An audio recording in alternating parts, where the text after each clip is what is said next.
Hi everyone, welcome to We Belong Education video series. My name is Saurubh, Malviya, and today I want to talk about motivation, motivating our team members, motivating ourselves to in achieving these specific goals at our workplace or in our personal lives. And often what I hear from directors and coordinators is that motivating a group of team members is a difficult task. And I agree with that. I completely agree with the fact that motivating, and I keep using this term on purpose, and I'll tell you why, is because motivating a group of people with different set of opinions towards a specific goal is a difficult task, and I agree with that. But what I have been realizing recently, it's not that we should be looking to motivate staff members, but rather we should be looking at something else, and I'll get to that later in this video. And why I say that is because whatever I do in my life for a prolonged period of time doesn't need motivation. That means I can't motivate someone to do something forever. I can motivate someone to do something for a day or for a minute perhaps, but not for a long time. But at our workplace, we want our staff members to do certain things and ourselves to do certain things for a prolonged period of time, not just for the day, but we want them to integrate those things in their practice. Okay, so let's have a look at ourselves and see what are certain things we do all the time without motivation, and how did we get to that. So for me, I'm a vegetarian. Okay, so I don't need motivation ever to stay vegetarian. I walk my dog every day without failing. Sometimes I take him to the dog park if I'm home early, right? So I always do that, and I do not need motivation for that.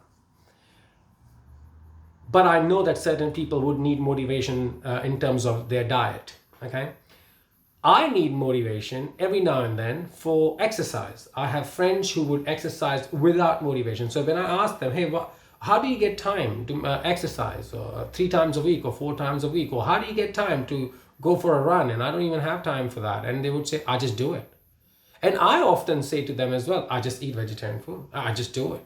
And so I started thinking in it that I don't need motivation for food, and they don't need motivation for exercise, but I need motivation for exercise, and I always need motivation. It hasn't become a practice yet for me. Okay, so I started thinking is that that necessarily when we have a group of staff members and we're trying to motivate them, that it may not last for long, even though the things you said might be very powerful, but it won't last for long. So if we want a lasting difference in our service, what should we focus on then? And I think it's not the motivation which we should be focusing on. It should be the values. Okay. Us human beings have set of values, and then you have like 5 or 6 staff members, or in some cases 20 staff members with 20 different values. And instead of having an expectation on the top, which is your expectation as a service leader perhaps, and you want all of them to fulfill those expectations, and you want to motivate them to fulfill those expectations, that's not called motivation. That's just trying to get them to do what we want them to do. What we want is our staff members to want the same thing you want. Okay, so it would become that they need to realize it for themselves, that this thing is important. See, the same thing which we talked about in the last video. I talked about Maslow's hierarchy of self-realization. That means they need to see something for themselves, and they need to realize something for themselves, that what my coordinator or director or service manager is saying is valuable. So for that to happen, there is a different set of questions we might have to ask our staff members. It's not the questions which we sometimes ask is like, hey, why are you not doing this? Or how can I help you? Or certain kind of things. Or we ask someone else to say, how can I motivate my staff members to do what I want them to do? There's a different set of questions you can ask. And these questions will differ from service to service, but I'm giving you a generic one at the moment. If you want to learn more about it, get in touch with me, and then I'll perhaps create a questionnaire specific to your service. So what I mean by that is the generic questions could be, hey, write down things which you value. Okay, Some people will say financial security is what they value. Some people say professional development is what they value. Some people say life experiences is what they value. And you need to keep asking them this question, tell me more, tell me more. And so when someone says financial security is something which I value, you just want to ask them, tell me more about it, because the definition of financial security for them is going to be very different to the financial security for you as a listener. Okay.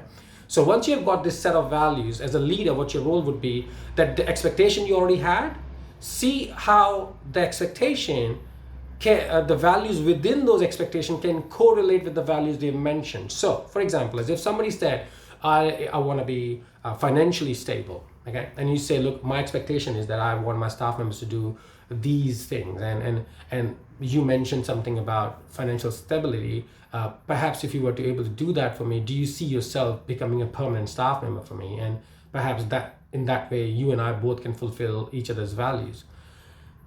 And as a listener, it's very important for you to realize that not everybody is going to value the same thing. So if I ask a staff member to say, hey, what do you value? And the staff member says financial stability, and you were expecting that staff member to say, oh, working with children, I hope that you won't take it personally. And you go, okay, that's fine. That's important for that person. For me, working with children is important, but for him or her, it's financial stability. But you still want that person to feel that their values coincide with your expectations. And when that person is able to see for himself or herself of that, you know what, if I do this, it would be good for me as well. It's quite individualistic when I say that, but it's very important because people need to look after themselves so that they can look after other. Okay? So it's okay for them to look after themselves primarily. And then in that way, when they are satisfied, they can look after other people. And again, that goes back to the Maslow's hierarchy. If you look at safety and security, they are the fundamental psychological needs which we all have. And as a service leader, you can sit down with them and talk about these values they have and then connect them to the expectations you have. And then that process, when you've written down these values and you try to work out how those values coincide with the expectation, then in 3 months' time, you can evaluate it. Okay, so process of evaluation starts from actually evaluating something, and then you evaluate it. So you can do that through appraisals, you can do that through staff meetings. Okay, so that's one thing. But the major reason why I believe that some people are unable to fulfill on the commitments or fulfill on the expectations the service leaders might have is not because they don't value their work, is because they think that they can't do it. And that's one of the most important reasons behind this. We all are scared, okay? So we don't want to be wrong. We have already been ridiculed in our past when we were wrong. As a kid, the teacher might have said something, the friends might have laughed at you when you were wrong, or your parents were not happy when you gave a wrong answer in front of their friends. So many times, people, although they know what they need to do, although they see a value in it, but they won't commit to it, is because they have an issue with self-worth. Again, going back to the self-worth. They think they can't do it. And they think that if they did it, they would do it wrongly anyway. So how about I don't go for the 100%, I'll just go for 20%. Or 30%, because I know I can do 30% of it, but I can't do 100% of it. And I often see that especially when they are doing critical reflections, or when they are among these group of children who are, let's say, for lack of a better word at the moment, I'm using this word, but I don't believe in it, challenging behavior. Okay, so what they do, the staff members, what they would do is like, oh, I'd rather not expose myself to that, because if I go there, I'm going to fail. So I'm going to just walkie-talkie my coordinator or my service leader or my manager. Now, you can apply this in any workforce, by the way. People often don't like to go towards the challenge because if they sense a failure, they won't do it because they don't want to fail. We have lost enough already in our lives, okay? Personally, I've lost a lot of things in my life, and that's what helps me learn. And in hindsight, we all know that failures is what led us to who we are. By failing, we started reflecting on those things and we started avoiding doing those things. And that just builds our character. However, when you have staff members in your care, they might not be in the same boat in terms of failure.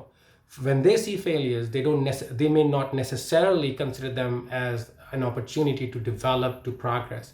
So as a service leader, when you are questioning those value things, the second element which you want to ask and provide is that although I have expectations from you, and they are high expectations, although I have that, but at the same time, simultaneously, I also want to help you and empower you in getting there. So instead of saying these are the expectation, what we can do is that these are the expectation and this is the support structure I'm going to provide so that you and I can get there. Okay? And then once you have had that value system in place, then you can evaluate it in the next 3 months. Okay?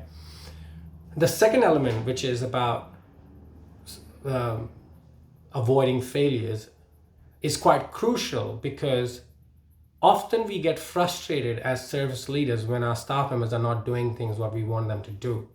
And that's quite normal. That's obvious. And I'm not just limiting it to the staff members. You can think about that as your friends, as your partner. They may not be doing things which you want them to do.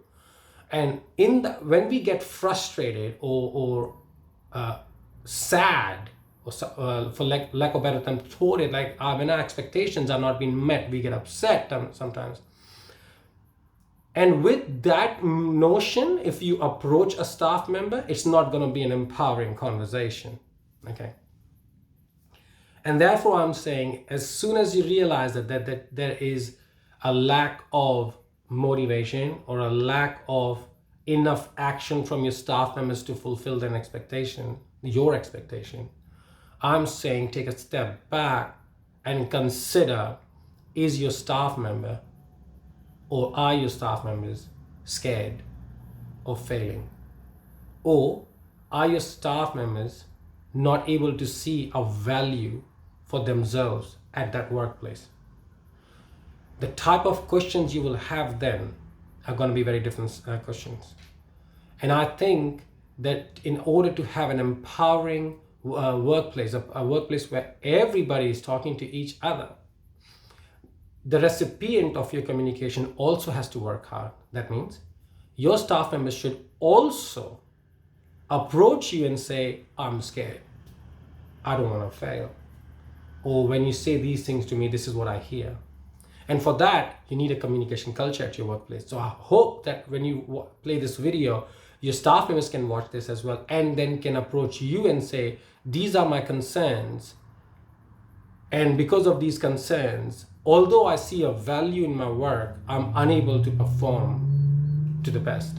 So when you identify these concerns, it's easier to work on them because then two people are working towards it, you and the staff member, or the whole group is working on it, which is you and all your staff members, instead of you asking them to do something and they're not coming back with the same expectations.